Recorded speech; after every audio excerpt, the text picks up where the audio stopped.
সর্বশেষ গত কয়েকদিন আগে প্রধানমন্ত্রীর মুখ থেকে আমরা শুনে অনেকটাই শঙ্কাবোধ করছি যে বাংলাদেশ নিয়ে গভীর ষড়যন্ত্র, বিশেষ করে পার্বত্য এলাকাকে খ্রিস্টান রাজ্য করার জন্য যে পরিকল্পনা অনেক আগ থেকেই হয়ে আসছে। আমাদের মুসা হাফিজ ভাই এবং আমাদের ডক্টর খালিদ স্যার যে তথ্যগুলো দিয়েছেন, আসলে শঙ্কিত না হয়ে কোনো উপায় নেই। এই অবস্থায় আমাদের করণীয় নির্ধারণ করা দরকার। কারণ যদি আমরা এখনও চুপ থাকি তাহলে হতে পারে আমাদের জীবদ্দশায় হয়তো আমরা ভিন্ন একটি রাষ্ট্র দেখেও ফেলতে পারি। আল্লাহ আমাদের হেফাজত করুক। এই জন্য আমাদের এক হয়ে যাওয়া দরকার। এ বিষয়ে আমার কয়েকটি ছোট্ট পরামর্শ। বিশেষ করে আজকে আমাদের ইসলামী আন্দোলনের নায়েবে আমির হুজুর আছেন এবং নদভী ওস্তাজ আছেন।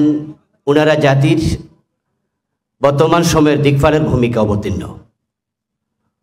ওনাদের খেদমতে এবং যারা মিডিয়ার কর্মী এখানে আছেন তাদের উদ্দেশ্য আমার কথা থাকবে, আমরা সকলে মিলেই মনে হয় এখন কাজ করা দরকার। শুধু আলেম ওলামাদের এই জাতীয় ছোট্ট সেমিনার দিয়ে এত বড় ষড়যন্ত্র প্রতিরোধ করা আদৌ সম্ভব নয়।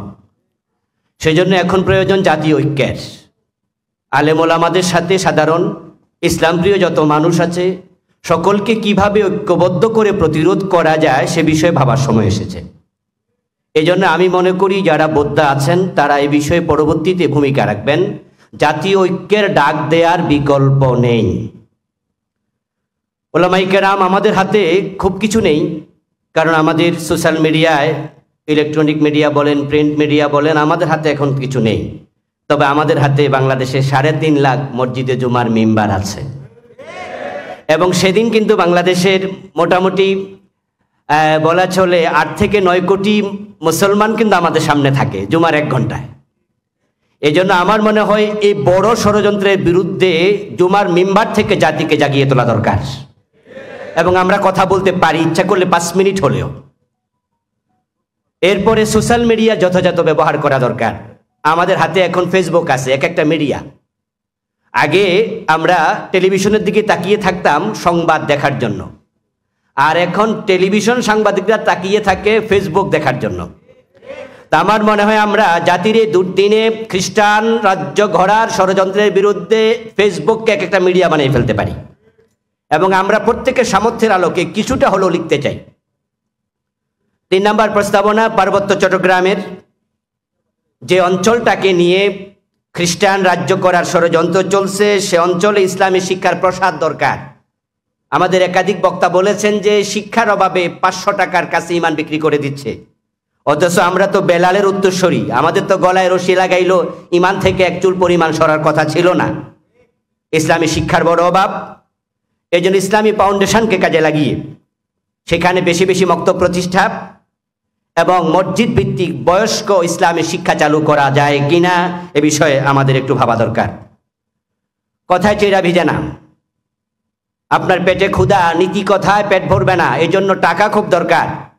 আজকে যারা খ্রিস্টান বানাচ্ছে নিরীহ মুসলিমদেরকে, তাদের দারিদ্রতার সুযোগ নিয়েছে সবচেয়ে বেশি এবং সেই দরিদ্র মুসলিমদের দারিদ্রতা বিমোচনে আমরা আলেমরা কি ভূমিকা রেখেছি অথবা ইসলামের পক্ষ শক্তি কি ভূমিকা রেখেছে?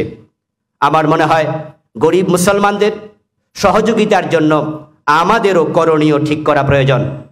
পরিশেষে বলবো, যেহেতু মাননীয় প্রধানমন্ত্রী বিষয়টি বলেছেন, বিষয়টিকে ছোট্ট করে দেখার সুযোগ আর নেই। যদি আমরা চাই আমাদের দেশের সার্বভৌমত্ব ঠিক থাকুক, স্বাধীনতা অটুট থাকুক এবং মুসলিমের সাম্রাজ্য ইসলামী নামেই পরিচিত থাকুক, আলাদা খ্রিস্টান রাষ্ট্র তৈরি না হোক, তাহলে এ বিষয়ে সবচেয়ে বেশি ভূমিকা প্রশাসনকে রাখা উচিত।